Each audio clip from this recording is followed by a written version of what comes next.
अल्लाहुम्मा सल्लि अला रसूलिही करीम औज़ु बिल्लाहि मिनश शैतानिर रजीम बिस्मिल्लाहिर रहमानिर रहीम। Today in this video we are going to discuss role of mitochondria in respiration.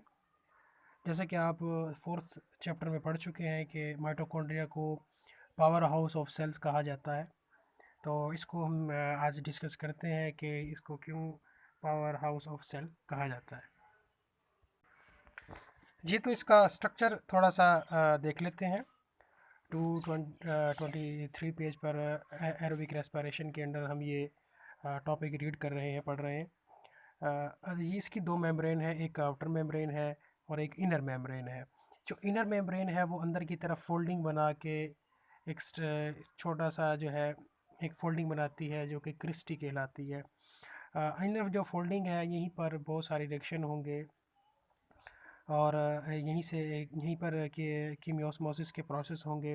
तो माइटोकॉन्ड्रिया के अंदर दरअसल बहुत सारे प्रोसेस होते हैं जिसकी वजह से जो है ये एनर्जी बना पाता है। उन प्रोसेस में क्रैब साइकिल शामिल है और इसके अलावा रेस्पिरेटरी चेन शामिल है। कीमियोस्मोसिस का प्रोसेस यहीं पर होता है, ऑक्सीडेटिव फास्फोराइलेशन का प्रोसेस यहीं पर होता है। ये सारे प्रोसेस इन प्रोसेस के दौरान हमें जो है एटीपी की प्रोडक्शन मिलती है, इसीलिए हम माइटोकॉन्ड्रिया को power house of the cell कहते हैं। जी, आप देख सकते हैं कि एक आपको ये माइटोकॉन्ड्रिया नज़र आ रहा है राइट साइड पर। तो दरअसल ये एक सेल के अंदर ये सारा प्रोसेस हो रहा है, लेकिन सेल के जो साइटोप्लाज्म है उसमें ग्लाइकोलाइसिस का प्रोसेस होगा। ग्लूकोज जो है वो टूटता है, आपको जैसे बताया जा चुका है, पायरुविक एसिड में कन्वर्ट होता है।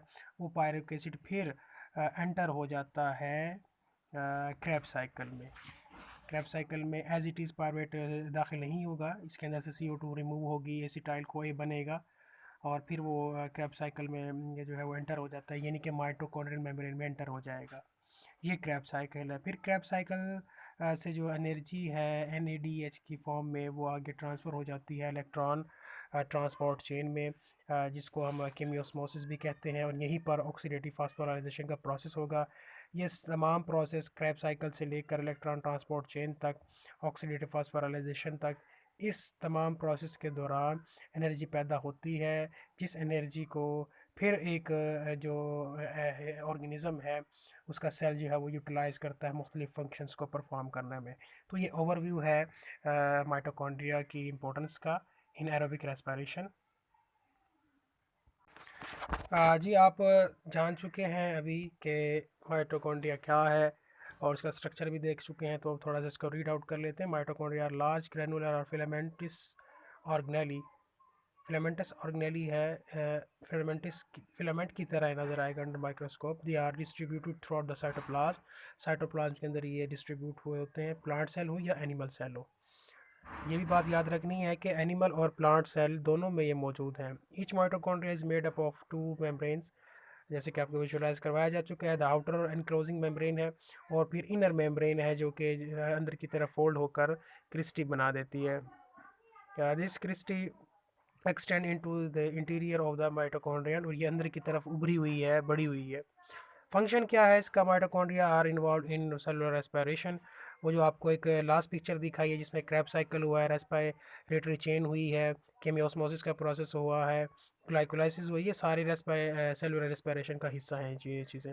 They transfer the energy of the organic molecules into the chemical energy in the form of ATP। ये क्या करते हैं? ये एनर्जी को ट्रांसफ़र कर देते हैं ऑर्गेनिक मॉलिक्यूल्स में, जो कि ग्लूकोज था एक हमारे पास ऑर्गेनिक मॉलिक्यूल, फिर इसको ब्रेक डाउन किया गया, फिर क्रैब साइकिल के हवाले किया गया माइटोकॉन्ड्रिया के अंदर।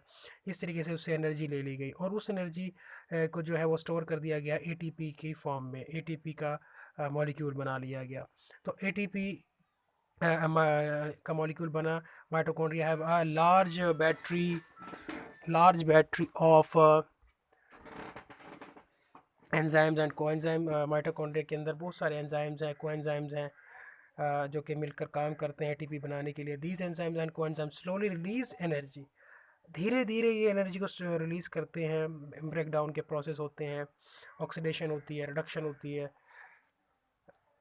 तो उससे फिर एनर्जी रिलीज़ हुआ करती है। Energy from a glucose molecule. These enzyme and coenzyme slowly release energy from glucose molecule.